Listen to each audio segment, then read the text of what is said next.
ನಮಗೆಲ್ಲರಿಗೂ ಗೊತ್ತೇ ಇರುವಂತೆ MCCಯ ಫೈನಲ್ ರಿಸಲ್ಟ್ ಬಂದಾಯಿತು. ಈಗ ನೀವೆಲ್ಲರೂ ಆಪ್ಷನ್ ಎಂಟ್ರಿಯನ್ನು KEಯಲ್ಲಿ ಮಾಡ್ತಾ ಇದ್ದೀರಾ. ಮಾಡುವಾಗ ಈ ರೀತಿಯ ತೊಂದರೆ ಆಗ್ತಾ ಇದೆ, ಎರರ್ ಅಂತ ಬರ್ತಾ ಇದೆ. ಮತ್ತೆ ಪದೇ ಪದೇ ಟ್ರೈ ಮಾಡಿದಾಗ ನಿಮಗೆ OTP ಕೂಡ ಬರ್ತಾ ಇದೆ. ಆಗ ನೀವು ಮತ್ತೆ ಮುಂದೆ ಪ್ರೊಸೀಡ್ ಆದಾಗ ಈ ರೀತಿಯ ಎರರ್ ಕಾಣಿಸ್ತಾ ಇದೆ. ಮುಖ್ಯವಾಗಿ ಇದಕ್ಕೆಲ್ಲ ರೀಸನ್ ಏನಂದರೆ ಅಲ್ಲಿ ಸರ್ವರ್ ಎರರ್ ಆಗಿರೋದ್ರಿಂದ. ಅಷ್ಟೇ ಅಲ್ಲದೆ ನಿಮಗೆ ನಿನ್ನೆ 5 ಗಂಟೆಗೆ ಈ ಒಂದು ಲಿಂಕನ್ನು ಆಪರೇಟ್ ಮಾಡೋದಕ್ಕೆ ಅಲೋ ಮಾಡಿದ್ರು.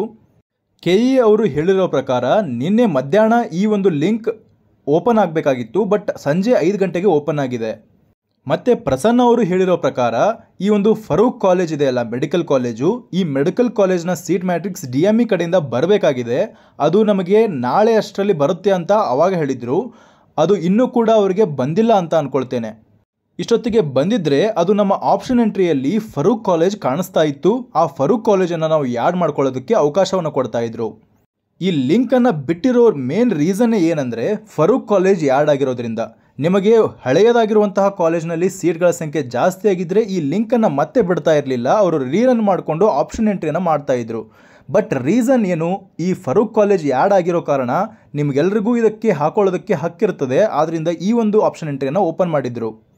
ಈಗ ಫರೂಕ್ ಕಾಲೇಜನ್ನು ಇನ್ನೂ ಸೀಟ್ ಮ್ಯಾಟ್ರಿಕ್ಸ್ ರಿಲೀಸ್ ಆಗಿರೋದೇ ಕಾರಣ ಅದನ್ನು ರಿಲೀಸ್ ಮಾಡಿದ ತಕ್ಷಣ ನೀವು ಆಪ್ಷನ್ ಎಂಟ್ರಿಯಲ್ಲಿ ಹಾಕ್ಕೊಳ್ಳಿ.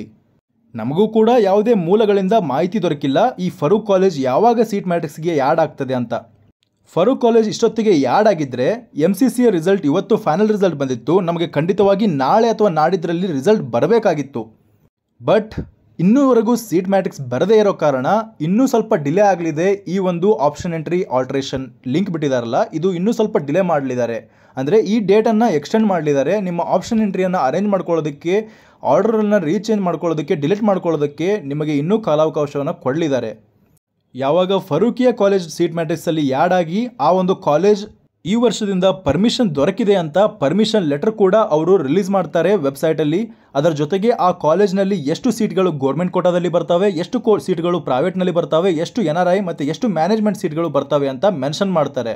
ನೀವಿಲ್ಲಿ ನೋಡ್ತಾ ಇರ್ಬೋದು, ಇದು ಲಾಸ್ಟ್ ಇಯರ್ ರಿಲೀಸ್ ಮಾಡಿರುವಂತಹ ಹೊಸದಾಗಿ ಯಾಡ್ ಆಗಿರುವಂತಹ ಕಾಲೇಜ್ನ ಈ ರೀತಿಯಲ್ಲಿ ಮೆನ್ಷನ್ ಮಾಡಿದ್ರು. ಅದೇ ರೀತಿಯಲ್ಲಿ ಈ ವರ್ಷವೂ ಕೂಡ ಈ ಒಂದು ಪರ್ಮಿಷನ್ ಕೊಟ್ಟಿರುವಂತಹ ಒಂದು ಲೆಟರನ್ನು ರಿಲೀಸ್ ಮಾಡ್ತಾರೆ. ಅದರ ಜೊತೆಗೆ ಆ ಕಾಲೇಜ್ಗೆ ಯಾವುದಾದ್ರೂ ಸ್ಪೆಷಲ್ ಆಗಿರುವಂತಹ ರೂಲ್ಸ್ ಆ್ಯಂಡ್ ರೆಗ್ಯುಲೇಷನ್ಸ್ಗಳಿದ್ದರೆ ಅದನ್ನು ಕೂಡ ಮೆನ್ಷನ್ ಮಾಡ್ತಾರೆ. ಈ ಒಂದು ಕಾಲೇಜ್ ಮುಸ್ಲಿಂ ಮೈನಾರಿಟಿ ಕಾಲೇಜ್ ಆಗಿರೋದ್ರಿಂದ ಅಲ್ಲಿ ಎಷ್ಟು ಸೀಟ್ಗಳು ಇರ್ತವೆ ಅಂತ ಕೂಡ ಮೆನ್ಷನ್ ಮಾಡಿರ್ತಾರೆ. ಅದಕ್ಕೆ ಫೀ ಸ್ಟ್ರಕ್ಚರ್ ಎಷ್ಟಿರ್ತದೆ ಅಂತ ಕೂಡ ಮೆನ್ಷನ್ ಮಾಡಿರ್ತಾರೆ. ಮತ್ತು ಮ್ಯಾನೇಜ್ಮೆಂಟ್ಗೆ ಎಷ್ಟು ಸೀಟನ್ನು ಈ ವರ್ಷ ನಿಗದಿಪಡಿಸಿದ್ದಾರೆ ಅಂತ ಕೂಡ ಅವರು ಮೆನ್ಷನ್ ಮಾಡಿರ್ತಾರೆ. ಇದನ್ನೆಲ್ಲವನ್ನು ರಿಲೀಸ್ ಮಾಡಬೇಕಲ್ಲ, ಇದನ್ನು DMEಯಿಂದ KEಗೆ ಒಂದು ಸೀಟ್ ಮ್ಯಾಟ್ರಿಕ್ಸ್ ರಿಲೀಸ್ ಮಾಡೋದಂತಹ ಒಂದು ನೋಟಿಫಿಕೇಷನ್ ಬರಬೇಕಾಗಿರುತ್ತೆ. ಅದು ಇನ್ನೂ ಕೂಡ ಬಂದಿಲ್ಲ ಅಂದ್ಕೊಳ್ತೇನೆ. ಬಂದಿದ್ದರೆ ಇಷ್ಟೊತ್ತಿಗೆ KE ವೆಬ್ಸೈಟಲ್ಲಿ ನಮಗೆ ಪ್ರಕಟ ಮಾಡ್ತಾ ಇದ್ರು. ಅದನ್ನು ಬಂದಿದ್ದರೆ ಈಗ ಇಷ್ಟೊತ್ತಿಗೆ ನಮಗೆ ಆಪ್ಷನ್ ಎಂಟ್ರಿಯಲ್ಲಿ ಕೂಡ ಅದನ್ನು ತೋರಿಸ್ತಾ ಇದ್ರು ಫರೂಕಿಯಾ ಕಾಲೇಜನ್ನು ಹಾಕೊಳ್ಳೋದಕ್ಕೆ. ಅದಕ್ಕಾಗಿ ಈ ಫರೂಕ್ ಕಾಲೇಜನ್ನು ಯಾಡ್ ಮಾಡ್ಕೊಳ್ಳೋದಕ್ಕೆ ಇನ್ನೂ ಅವಕಾಶವನ್ನು ಕೊಟ್ಟಿಲ್ಲ. ಇನ್ನೂ ಕೂಡ ಈ ಒಂದು ಲಿಂಕ್ನ ಆಪ್ಷನ್ ಎಂಟ್ರಿಯನ್ನು ಆಲ್ಟರ್ ಮಾಡ್ಕೊಳ್ಳೋದಕ್ಕೆ, ಡಿಲೀಟ್ ಮಾಡ್ಕೊಳ್ಳೋದಕ್ಕೆ ಮತ್ತು ಫರೂಕ್ ಕಾಲೇಜನ್ನು ಯಾಡ್ ಮಾಡ್ಕೊಳ್ಳೋದಕ್ಕೆ ಇನ್ನೂ ಕಾಲಾವಕಾಶವನ್ನು ಹೆಚ್ಚಿಗೆ ಮಾಡಲಿದ್ದಾರೆ. ಈಗ ಎರರ್ ಬರ್ತಾ ಇರೋ ಕಾರಣ ಯಾರೂ ಕೂಡ ಟೆನ್ಷನ್ ತೊಗೊಳೋದಕ್ಕೆ ಹೋಗಬೇಡಿ. ಇನ್ನೂ ಎಕ್ಸ್ಟೆಂಡ್ ಆಗಲಿದೆ, ನೀವು ಟೆನ್ಷನ್ ತೊಗೊಳೋದಕ್ಕೆ ಹೋಗಬೇಡಿ. ಆದ್ದರಿಂದ ಈಗ ಏನು ಮಾಡ್ಕೊಳ್ಬೇಕಂದ್ರೆ ನೀವು ಜಸ್ಟ್ ಹಾಕಿರುವಂತಹ ಕಾಲೇಜ್ಗಳನ್ನು ಆಲ್ಟರ್ ಮಾಡ್ಕೊಳ್ಬೇಕು, ಡಿಲೀಟ್ ಮಾಡ್ಕೊಳ್ಳುವಂತಹ ಕಾಲೇಜ್ಗಳನ್ನು ಡಿಲೀಟ್ ಮಾಡ್ಕೊಳ್ಬೇಕು. ಮತ್ತು ಫರೂಕ್ ಕಾಲೇಜನ್ನು ಯಾಡ್ ಮಾಡಿದ ನಂತರ ಅದನ್ನು ಆಪ್ಷನ್ ಎಂಟ್ರಿಯಲ್ಲಿ ಹಾಕೊಳ್ಳೋದಾದರೆ ಹಾಕ್ಕೊಳ್ಳಿ. ನಿಮಗೆ ಇಷ್ಟ ರೀತಿಯಲ್ಲಿ ನೀವು ಪ್ರಿಯಾರಿಟಿಯನ್ನು ಚೇಂಜ್ ಮಾಡಿಕೊಳ್ಳಿ.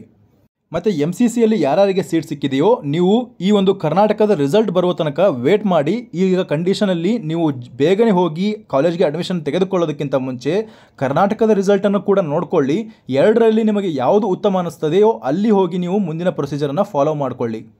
MCCಯಲ್ಲಿ ಸೀಟ್ ಸಿಕ್ಕೋರು ಇನ್ನೂ ಸ್ವಲ್ಪ ವೇಟ್ ಮಾಡಿ, ಇನ್ನೂ 4-5 ದಿವಸಗಳ ಕಾಲ ವೇಟ್ ಮಾಡಿ. 22ನೇ ತಾರೀಕು ಅಥವಾ 21ನೇ ತಾರೀಕು ನಮ್ಮ ಕರ್ನಾಟಕದ ರಿಸಲ್ಟ್ ಬರುವಂಥ ಸಾಧ್ಯತೆ ಇರ್ತದೆ. ಅಲ್ಲಿಯ ತನಕ ನೀವು ವೇಟ್ ಮಾಡಿ. ಯಾವುದೇ ಒಂದು ಪೋಸ್ಟ್ ಅಲಾಟ್ಮೆಂಟ್ ಪ್ರೊಸೀಜರನ್ನು, MCCಯ ಪೋಸ್ಟ್ ಅಲಾಟ್ಮೆಂಟ್ ಪ್ರೊಸೀಜರನ್ನು ಮಾಡೋದಕ್ಕೆ ಹೋಗಬೇಡಿ. ಇದು ನನ್ನ ತಿಳುವಳಿಕೆಗೆ ನಾನು ಹೇಳುತ್ತಿರುವಂತಹ ಒಂದು ಡೇಟ್ ಆಗಿದೆ. 21-22ನೇ ತಾರೀಕು KEಯ ಫೈನಲ್ ರಿಸಲ್ಟ್ ಬರುವಂಥ ಸಾಧ್ಯತೆ ಇರ್ತದೆ. ಅಷ್ಟರ ಒಳಗಾಗಿ ಫರೂಕ್ ಕಾಲೇಜಿನ ಸೀಟ್ ಮ್ಯಾಟ್ರಿಕ್ಸ್ ಯಾಡ್ ಆದರೆ ಮಾತ್ರ. ಈ ಒಂದು ಕಾಲೇಜ್ನ ಸೀಟ್ ಮ್ಯಾಟ್ರಿಕ್ಸನ್ನು NMC ಅವರೇ ರಿಲೀಸ್ ಮಾಡಿದ್ದಾರೆ. ಅದರಲ್ಲಿ ಎಷ್ಟು ಸೀಟ್ಗಳು ಗೌರ್ಮೆಂಟ್ ಕೋಟಾದಲ್ಲಿ ಬರುತ್ತೆ, ಮತ್ತು ಪ್ರೈವೇಟಲ್ಲಿ ಬರುತ್ತೆ, NRIದಲ್ಲಿ ಬರುತ್ತೆ, ಮ್ಯಾನೇಜ್ಮೆಂಟಲ್ಲಿ ಬರುತ್ತೆ ಅನ್ನೋದು DME ಅಂದರೆ director of medical education decide ಮಾಡುತ್ತೆ. ಆದ್ದರಿಂದ ಇನ್ನೂ ಕೂಡ ವೇಟ್ ಮಾಡಿ. ಲಿಂಕ್ ಇನ್ನೂವರೆಗೂ ನಿಮಗೆ ಎಕ್ಸ್ಟೆಂಡ್ ಆಗುವಂಥ ಚಾನ್ಸಸ್ಸು ಭಾಳಷ್ಟು ಇದೆ. ಆಪ್ಷನ್ ಎಂಟ್ರಿಯನ್ನು ಇನ್ನೂ ಎಕ್ಸ್ಟೆಂಡ್ ಮಾಡ್ತಾರೆ, ಇನ್ನೂ ನ್ಯೂ ಶೆಡ್ಯೂಲನ್ನು ಕೂಡ ರಿಲೀಸ್ ಮಾಡ್ತಾರೆ. ಅಲ್ಲಿಯ ತನಕ ವೇಟ್ ಮಾಡಿ. ಇದಿಷ್ಟಾಗಿತ್ತು ಈವರೆಗಿನ ಮಾಹಿತಿ. ಈ ಮಾಹಿತಿ ನಿಮಗೆ ಇಷ್ಟವಾಗಿದ್ದರೆ ಚಾನಲ್ನ ಸಬ್ಸ್ಕ್ರೈಬ್ ಮಾಡಿಕೊಳ್ಳಿ, ಹಾಗೆ ನಿಮ್ಮ ಫ್ರೆಂಡ್ಸ್ಗಳಿಗೂ ಈ ವಿಷಯವನ್ನು ಶೇರ್ ಮಾಡಿ. ಧನ್ಯವಾದಗಳು.